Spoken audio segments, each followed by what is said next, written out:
Hello दोस्तों, मैं देवेंद्र कुमार पटेल आपके अपने यूट्यूब चैनल में स्वागत करता हूं। आज हम सीखेंगे प्लास्टर ऑफ पेरिस, पीओपी जिसे कहते हैं। देखिए, आज हम सीखेंगे प्लास्टर ऑफ पेरिस। इसे शॉर्ट फॉर्म में बोलते हैं पीओपी। पीओपी देखिए, इससे चर्चा कर देते हैं पहले। तो प्लास्टर ऑफ पेरिस जो होता है, एक सफेद रंग का चूड़ा होता है।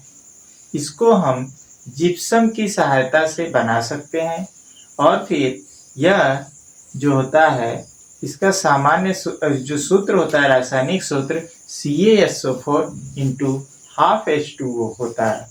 कैल्शियम सल्फेट हेमीहाइड्रेट इसका रासायनिक नाम होता है। और हम अब इसके बात करेंगे उपयोग की। तो उपयोग होता है इसका घरों में डिजाइन बनाने के लिए, और फिर कह सकते हैं खिलौने के उपयोग बनाने में, चाक बनाने में, और चिकित्सा के क्षेत्र में जो टूटी हुई हड्डियां होती हैं उनको प्लास्टर करने में, और फिर कह सकते हैं मूर्तियां बनाने में। देखिए, आइए एक एक कर चर्चा कर लेते हैं। तो सबसे पहले लिखेंगे साधारण नाम। साधारण नाम। तो साधारण नाम क्या होता है? लिखेंगे plaster of Paris. Plaster of Paris, इसी को शॉर्ट फॉर्म में पीओपी लिखा रहता है। अब इसके हम बात करेंगे रासायनिक नाम की। तो रासायनिक नाम जो होता है, रासायनिक नाम, तो रासायनिक नाम होता है calcium sulphate. Calcium sulphate hemihydrate. Hemihydrate, calcium sulphate hemihydrate. अब हम बात करेंगे इसके रासायनिक सूत्र की। तो रासायनिक सूत्र जो होता है, रासायनिक सूत्र, तो देखिए कैल्शियम सल्फेट सूत्र बनेगा CaSO4। हेमी का मतलब होता है 1/2, हाइड्रेट का मतलब होता है जल। तो कैल्शियम सल्फेट हेमीहाइड्रेट, इसी को हम इस टाइप से भी लिख सकते हैं। ध्यान दीजिएगा, इसको लिखेंगे CaSO4 का ट्वाइस इंटू H2O। तो दोनों फार्मूला दे सकता है ऑप्शनल प्रश्न में। देखिए, CaSO4 इंटू हाफ H2O, या फिर लिख सकते हो CaSO4 का ट्वाइस इंटू H2O। अब हम इसके अणु भार की बात कर लेते हैं। तो अणु भार निकालने के लिए फार्मूला हम बताए थे, अणु भार बराबर, तो इसमें कैल्शियम कट हो 1, सल्फर कट हो 1, ऑक्सीजन 4 ठो, और फिर जल 1/2। यही चीज कैल्शियम के लिए परमाणु भार होता है 40, सल्फर के लिए बात होता है 32 होता है परमाणु भार, और 4 गुणे 16 प्लस 1/2 गुणे जल का 18 होता है। तो ये कट जाएगा 9 बार में।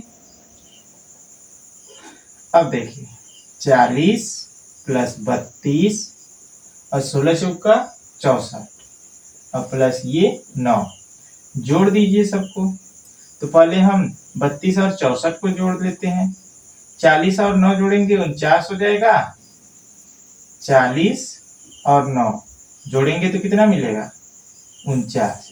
और 32 और 64 को जोड़ेंगे तो 4 2 6, 6 3 9, फिर इसको जोड़ लीजिए। 9 6 15 और 9 4 13 1 14, तो इतना आएगा 145। अब हम इसकी बनाने की विधि का बात करेंगे। आइए देखिए कैसे ये बनता है। तो देखिए, बनाने की विधि, हेडिंग डालेंगे बनाने की विधि। देखिए, जब हम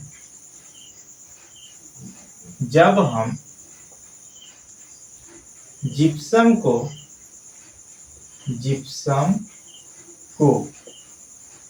120 डिग्री सेल्सियस से 130 डिग्री सेल्सियस ताप पर ताप पर गर्म करते हैं तो जल के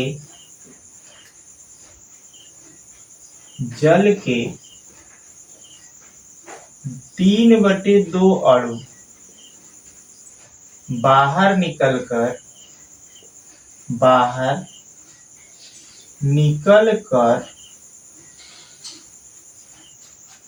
प्लास्टर ऑफ पेरिस का निर्माण करते हैं। प्लास्टर ऑफ पेरिस, इसको हम शॉर्ट फॉर्म में पीओपी कहते हैं, का निर्माण करते हैं।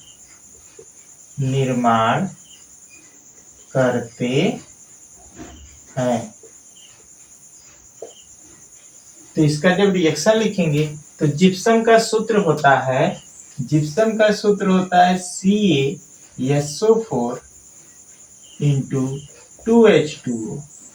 तो इसको अगर हम रिएक्शन के थ्रू दिखाएं तो CaSO4 × 2H2O। अब अगर इसको हम कितने टेम्परेचर दे रहे हैं, 120 डिग्री सेल्सियस से 130 डिग्री सेल्सियस। तो इसमें से जल के 2/3 अणु, तो 2 में से अगर हम 2/3 निकालेंगे, 3/2 अणु अगर हम निकालें जल का, तो क्या बचेगा? 2 में से अगर 3/2 निकाले तो आधा बचेगा। मतलब कि ये सूत्र जो बनेगा CaSO4 × 1/2 H2O, इसका नाम है जिप्सम और इसका नाम है पीओपी। पीओपी मतलब प्लास्टर ऑफ पेरिस। एक बार पढ़ लीजिए इसको। तो जब हम जिप्सम का सूत्र क्या होता है, CaSO4 × 2H2O को 120 से 130 डिग्री सेल्सियस ताप पर गर्म करते हैं तो जल के 3/2 अर्थात 1.5 अणु बाहर निकलकर प्लास्टर ऑफ पेरिस का निर्माण करते हैं, और ये रिएक्शन है। अब हम बात करेंगे इसके गुण की। तो गुणधर्म में देखिए, पहला नंबर तो यही होगा कि यह एक सफेद रंग का चूर्ण होता है। यह एक सफेद रंग का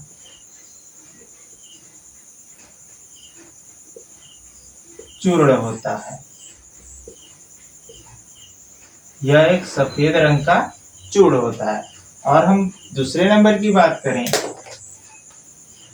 तो कह सकते हैं कि यह जल से, प्लास्टर ऑफ पेरिस जल से क्रिया कर जिप्सम का निर्माण करता है। लिखेंगे प्लास्टर ऑफ पेरिस जल से वो भी कितना, 3/2 अणु क्रिया करके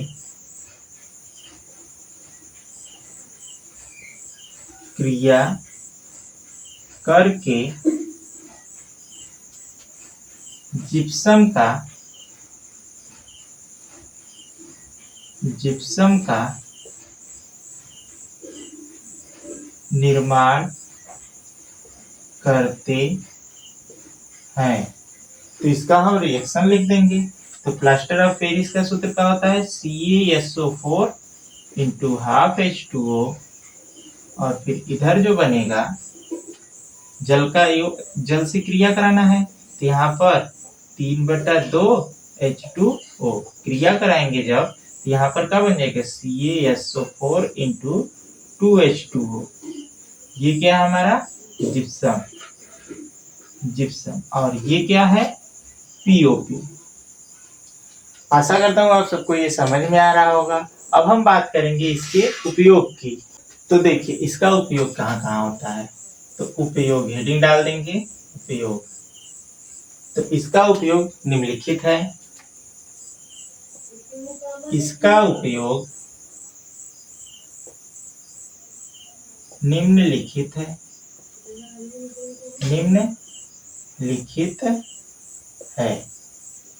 तो पहला नंबर होगा चिकित्सा के क्षेत्र में,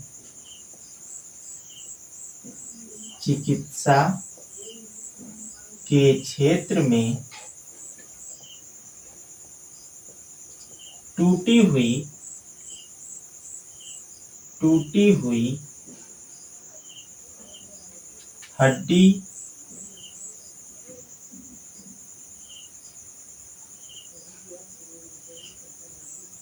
को प्लास्टर करने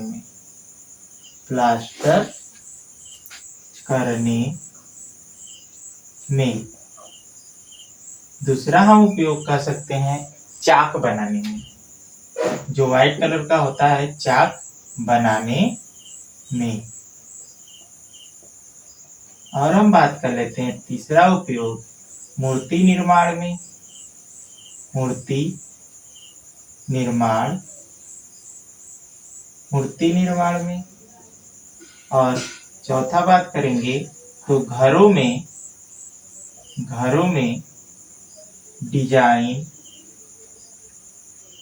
डिजाइन बनाने में। और हम बात करें पांचवा तो बात कर लेंगे तो खिलौनों के निर्माण में, खिलौनों के निर्माण में। देखिए एक बार हम चर्चा कर लेते हैं इसको फिर से। तो चिकित्सा के क्षेत्र में टूटी हुई हड्डी को प्लास्टर करने में देखिए, अगर जो बच्चे होते हैं जिनकी हड्डियां टूटी होती है, यदि हाथ टूटा होता है देखेंगे तो व्हाइट कलर से ऊपर से प्लास्टर किया जाता है। वो जो व्हाइट कलर का होता है वही जो होता है पीओपी होता है। वो क्या करता है, हड्डी को स्थिरता प्रदान करता है ताकि वह हड्डी आसानी से जुड़ने में मतलब कि आसानी से जुड़ सके। अगला है चाक बनाने में। तो चाक आप लोग देखे होंगे व्हाइट कलर का होता है, उसमें भी कई वैरायटी होते हैं, तो चाक के उद्योग में भी होगा। और फिर हम कहेंगे जो व्हाइट कलर की मूर्तियां होती हैं उनको भी बनाने में पीओपी का ही निर्माण होता है, मूर्ति भी और खिलौने भी। और देखेंगे तो घरों में जो डिजाइन दिया जाता है वो चीज भी प्लास्टर ऑफ पेरिस के सहायता से ही किया जाता है। आशा करता हूँ आप सबको ये अच्छे से समझ में आया होगा। यदि समझ में आया तो मेरे चैनल को लाइक, सब्सक्राइब और शेयर जरूर कीजिएगा। धन्यवाद।